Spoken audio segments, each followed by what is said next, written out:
অত্যন্ত খারাপ লাগছে যে এরকম একজন জোচ্চোর মুখ্যমন্ত্রীর প্রশাসনের পাল্লায় আমরা আছি। প্রত্যেকের চাকরি যাবে। যারা দুর্নীতি করে ঢুকেছে ধরতে পারলেই, এবং আমি আশা করি ধরা যাবে, তাদের চাকরি যাবে। তারা যেন নিশ্চিন্তে না থাকে, মনে আছে আপনাদের এই উক্তিগুলো?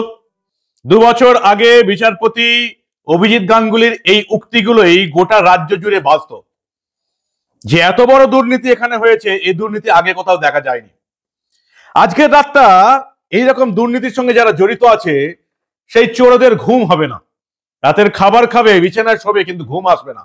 2রা ডিসেম্বর 2025 আজকের রাত আমার আজকের শেষ প্রতিবেদন তাদের জন্য করা যারা এই সবকিছুর সঙ্গে জড়িত আছেন। দুর্ভাগ্যের বিষয় এটাই, এমন একটা চোর সরকার চলছে, মমতা বন্দ্যোপাধ্যায়ের একটা চুরি দুর্নীতির সরকার চলছে, যেখানে দুর্ভাগ্যের বিষয় এটাই যে চোরদের সঙ্গে যারা যোগ্য, যারা নিজেদের যোগ্যতা প্রমাণ করে পরীক্ষা দিয়ে চাকরি পেয়েছে, তাদের ঘুম আসবে না আজকে রাতে। গত 3 বছর ধরেই তাদের ঘুম উধাও হয়ে গেছে। এই গেল চাকরি গেল।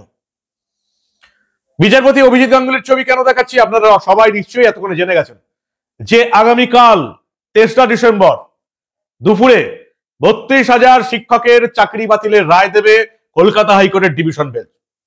যে রায়, চাকরি বাতিলের রায় দিয়ে গেছিলেন প্রাক্তন বিচারপতি অভিজিৎ গাঙ্গুলি, এবং তিনিই প্রথম বলেছিলেন এই কথাটা, প্রাতিষ্ঠানিক দুর্নীতি হয়েছে, গোটা রাজ্য সরকারটা দুর্নীতি করেছে। তৃণমূলের নেতা, মন্ত্রী, বিধায়ক দুর্নীতি করেনি এমন কেউ নেই। 32,000 প্রাথমিক শিক্ষকের চাকরি থাকবে কি থাকবে না, এই মামলা যারা লড়েছিলেন সেই সমস্ত রকমের আইনজীবীরা, বিশেষ করে বিরোধী পক্ষের আইনজীবীরা বলছেন যেভাবে 26,000 এসএসসি যে নিয়োগ বাতিল হয়ে গেছিল, 26,000 শিক্ষক, শিক্ষিকা, অশিক্ষক কর্মচারীর চাকরি বাতিল হয়ে গেছিল, 2016 সালের পুরো প্যানেল ক্যান্সেল হয়ে গেছিল, তার চেয়ে মারাত্মক চুরি হয়েছে এই 32,000 শিক্ষকের নিয়োগের মামলায়। নদী চুরি হয়েছে, সাগর চুরি হয়েছে। ফলে এই প্যানেলটাও থাকবে না, 32,000 শিক্ষকের চাকরি বাতিল হয়ে যাবে। এক ঝলক দেখে নিই রাতে ঘুমোতে যাওয়ার আগে ঠিক কি হয়েছিল। 2014 সালের টেট, তার ভিত্তিতে 2016 সালে প্রাথমিকে প্রায় 42,500 জন শিক্ষক নিয়োগ হয়েছিল, যে 2016 সালের এসএসসির পুরো প্যানেলটা বাতিল হয়ে গেছিল। মমতা বন্দ্যোপাধ্যায়ের সরকার প্রাথমিক এবং এসএসসির এই 2 শিক্ষক নিয়োগে এত পরিমাণ চুরি দুর্নীতি করেছিল যে 2টো প্যানেলই এখন বাতিলের মুখে। একটা প্যানেল বাতিল হয়ে গেছে, নতুন করে পরীক্ষা নেওয়া হয়েছে, সেই নতুন পরীক্ষাও বিতর্কের মুখে পড়ে এখন বিচারপতি অমৃতা সিনহার এজলাসে মামলা চলছে। এত বড় একটা অযোগ্য, অপদার্থ, চোর, দুর্নীতিবাজ সরকারকে আপনারা 15 বছর এই রাজ্যের মাথায় বসিয়ে রেখেছেন। 32,000 শিক্ষকের চাকরি বাতিলের যে রায় বিচারপতি অভিজিৎ গাঙ্গুলি দিয়ে গেছিলেন, সেই রায় যদি বহাল থাকে তাহলে মমতা বন্দ্যোপাধ্যায়ের সরকারের কফিনে যে শেষ পুরে পেরেকটা কালকে পুঁততে চলেছে, এটা আর বলার অপেক্ষা রাখে না। আজকের রাতে যোগ্যরা প্রার্থনা করবেন, আজকের রাতে না ঘুমিয়ে অযোগ্য, চোর, দাগিরাও প্রার্থনা করবে ভগবান যেন চাকরি না যায়। এই যে 32,000 শিক্ষক, শিক্ষিকা, পুরুষ, নারী বিয়ে করেছেন, ছেলেপুলে হয়েছে, ছেলে মেয়েকে স্কুলে পড়াচ্ছেন, অনেকে লোন নিয়ে ফ্ল্যাট কিনেছেন, বাড়ি সারিয়েছেন, কোথায় যাবেন তারা? যেভাবে 26,000 শিক্ষককে মমতা বন্দ্যোপাধ্যায় সরকারের মন্ত্রীরা চুরি করে পথে বসিয়েছিল, সেভাবে 32,000 প্রাথমিক শিক্ষককেও মমতা বন্দ্যোপাধ্যায়ের মন্ত্রী, বিধায়ক, নেতারা চুরি করে পথে বসাতে চলেছে। বিচারপতি অভিজিৎ গাঙ্গুলির রায়ে কি বহাল থাকবে? আগামীকাল দুপুরে সেটা আমরা জেনে যাব। 32,000 অপ্রশিক্ষিত শিক্ষকের চাকরি বাতিল করে দিয়েছিলেন কলকাতা হাইকোর্টের বিচারপতি, তৎকালীন বিচারপতি অভিজিৎ গাঙ্গুলি। সেটা পরে ডিভিশন বেঞ্চে যায় বিচারপতি তপব্রত চক্রবর্তী এবং বিচারপতি ঋতব্রত কুমারের ডিভিশন বেঞ্চ রায় ঘোষণা করবে আগামীকাল 3রা ডিসেম্বর। 2016 সালে প্রাথমিকে প্রায় 42,500 শিক্ষক নিয়োগ হয়েছিল। এই শিক্ষক নিয়োগে বেনিয়মের অভিযোগ ওঠে। 2023 সালের মে মাসের 12ই মে রায় দেন বিচারপতি অভিজিৎ গাঙ্গুলি। চাকরিচ্যুত হন প্রশিক্ষণহীন 32,000 শিক্ষক, এবং তারপরে প্রাক্তন বিচারপতি রায় ছিল চাকরি বাতিল হলেও ওই শিক্ষকরা স্কুলে যাবেন। 3 মাসের মধ্যে নতুন নিয়োগ প্রক্রিয়া শুরু করতে হবে রাজ্যকে। 2016 এসএসসি বাতিল করে ওই একই রকম রায় দিয়েছিলেন সুপ্রিম কোর্টের প্রধান বিচারপতির বেঞ্চ। এখানেও বিচারপতি অভিজিৎ গাঙ্গুলি একই রায় দিয়েছিলেন, এবং এই রায়ের বিরুদ্ধে সিঙ্গেল বেঞ্চের এই রায়কে চ্যালেঞ্জ করে হাইকোর্টের ডিভিশন বেঞ্চে যায় পর্ষদ, তৎকালীন বিচারপতি সুব্রত তালুকদার এবং বিচারপতি সুপ্রতিম ভট্টাচার্যের ডিভিশন বেঞ্চ সিঙ্গেল বেঞ্চের চাকরির রায়ের উপর অন্তর্বর্তী স্থগিতাদেশ দেয় এবং তারা ডিভিশন বেঞ্চ কিন্তু জানিয়ে দেয় যে আপাতত চাকরি বাতিল স্থগিত হলো, কিন্তু 3 মাসের মধ্যে সরকারকে পরীক্ষার সব রকমের ব্যবস্থা নিতে হবে। সিঙ্গেল বেঞ্চের শুনানি কিছুটা হলেও লাগু করে ডিভিশন বেঞ্চ, ফলে রাজ্য এবং পর্ষদ এই মামলা নিয়ে সুপ্রিম কোর্টে যায়। সুপ্রিম কোর্ট সবকিছু শোনার পর সুপ্রিম কোর্টে বলা হয়েছিল সবার বক্তব্য শোনা হয়নি সিঙ্গেল বেঞ্চে, সুপ্রিম কোর্ট আবার ডিভিশন বেঞ্চে এই মামলা ফেরত পাঠিয়ে দেয় এবং এই মামলা যায় কলকাতা হাইকোর্টের ডিভিশন বেঞ্চের 2 বিচারপতি তপব্রত চক্রবর্তী এবং বিচারপতি ঋতব্রত কুমার মিত্রের ডিভিশন বেঞ্চে। গত 12ই নভেম্বর এই ডিভিশন বেঞ্চে হাইকোর্টের এই ডিভিশন বেঞ্চে শুনানি শেষ হয়েছে।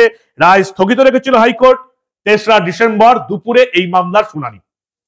যারা আইনজীবী তারা বলছেন পর্ষদ, প্রাথমিক শিক্ষা পর্ষদ এতটাই দুর্নীতি করেছে, মমতা বন্দ্যোপাধ্যায় সরকারের নেতা মন্ত্রী বিধায়করা এতটাই দুর্নীতি করেছে যে 2016 সালের কোন চাকরি স্বাভাবিকভাবে হয়নি। যেমন 2016 সালের এসএসসির প্যানেল বাতিল হয়ে গেছে, তেমনি 2016 সালের এই প্রাথমিক শিক্ষক নিয়োগের এই 32,000 প্রাথমিক শিক্ষক, অপ্রশিক্ষিত শিক্ষকের চাকরি বাতিল হয়ে যাবে আগামীকাল। 3রা ডিসেম্বর দুপুরে মমতা বন্দ্যোপাধ্যায় সরকারের কফিনে শেষ পেরেকটা পুঁততে চলেছে কলকাতা হাইকোর্ট, এমনটাই আইনজীবীরা বলছেন। আপনারা কি মনে করছেন? বিচারপতি অভিজিৎ গাঙ্গুলি যে রায় দিয়েছিলেন সেটাই কি কলকাতা হাইকোর্টের ডিভিশন বেঞ্চ বহাল রাখবে? সেটা যদি বহাল রাখে তাহলে মমতা বন্দ্যোপাধ্যায় একটা অনন্য নজির তৈরি করবে যে 2016 সালের যা যা নিয়োগ হয়েছিল সবটাই হচ্ছে দুর্নীতি হয়েছে, চুরি হয়েছে। এবং 2016 সালের এই নিয়োগ নিয়ে মমতা বন্দ্যোপাধ্যায়ের ভাইপো অভিষেক বন্দ্যোপাধ্যায়ের বিরুদ্ধেও মামলা করেছে ইডি, সিবিআই এবং ইডি কলকাতা হাইকোর্টে বিচারপতি অমৃতা সিনহার এজলাসে রিপোর্ট দিয়েছিল যে এই প্রাথমিক শিক্ষক নিয়োগ দুর্নীতির মামলাতেই অভিষেক বন্দ্যোপাধ্যায়ের কোম্পানি লিপস অ্যান্ড বাউন্সের প্রায় 150 কোটি টাকার সম্পত্তি বাজেয়াপ্ত হয়েছে। এবং আমাদের দেশের রুলস অনুযায়ী PMLA, prevention of money laundering অ্যাক্টে আমাদের দেশে প্রত্যেক রাজনৈতিক নেতা গ্রেপ্তার হয়ে গেছেন যাদের এই মানি লন্ডারিং অ্যাক্টে টাকা বাজেয়াপ্ত হয়েছে। আপনারা দিল্লির মুখ্যমন্ত্রী অরবিন্দ কেজরিওয়ালকে দেখেছেন, আপনারা ঝাড়খণ্ডের মুখ্যমন্ত্রী হেমন্ত সোরেনকে দেখেছেন। এই ভারতবর্ষে আঞ্চলিক তৃণমূলের সর্বভারতীয় সাধারণ সম্পাদক অভিষেক বন্দ্যোপাধ্যায় হচ্ছেন সেই ব্যতিক্রমী নেতা যার মানি লন্ডারিং অ্যাক্টে সম্পত্তি বাজেয়াপ্ত হওয়ার পরেও যাকে গ্রেপ্তার করা হয়নি। কিন্তু সেসব তো পরের কথা। আগামীকাল 3রা ডিসেম্বর কি হবে? 32,000 শিক্ষকের চাকরিও কি চলে যাবে? মমতা বন্দ্যোপাধ্যায় সরকারকে কি আবার সুপ্রিম কোর্টে ছুটতে হবে কপিল সিব্বাল এবং অভিষেক মনু সিংভির কাঁধে চেপে? তবে আগামীকাল যদি 32,000 শিক্ষকের চাকরি বাতিল হয়ে যায় সেটা এই সরকারের কফিনে আরেকটা পেরেক এবং বাংলার মানুষের চোখ খোলার পক্ষে এটা যথেষ্ট যে 2014 পর থেকে কি পরিমাণ দুর্নীতি হয়েছে এই রাজ্যে, কি পরিমাণ দুর্নীতি করেছে যেটা পিসি ভাইপোর দল। কি বলবেন আপনারা? এত কিছুর পরেও বাংলার মানুষের চোখ খুলবে? আমরা তাকিয়ে আছি 3রা ডিসেম্বর দুপুরের দিকে, যখন 32,000 প্রাথমিক শিক্ষকের চাকরিও বাতিল হতে বসেছে। কি বলবেন আপনারা? মানুষের চৈতন্য হবে? বাংলার মানুষ এই চুরি, দুর্নীতি, অনুপ্রবেশকারীদের আশ্রয় দিয়ে বাঙালি হিন্দুদের বিপদে ফেলে দেওয়া মমতা বন্দ্যোপাধ্যায়ের এই চোর তৃণমূল সরকার থেকে সরাতে পারবে? পরিবর্তন হবে 2026-এ মনে হয়? আপনাদের মূল্যবান এবং গুরুত্বপূর্ণ মতামত জানান দা নিউজ বাংলার কমেন্ট সেকশনে। দেখতে থাকুন দা নিউজ বাংলা। 3রা ডিসেম্বর দুপুরে চোখ রাখুন, আমরা দেখাবো 32,000 শিক্ষকের যে চাকরি বাতিল হয়ে গেছিল বিচারপতি অভিজিৎ গাঙ্গুলির নির্দেশে, সেই চাকরি বাতিল হলো নাকি বাতিল হলো না সেদিকে আমাদের নজর থাকবে। দেখতে থাকুন দা নিউজ বাংলা।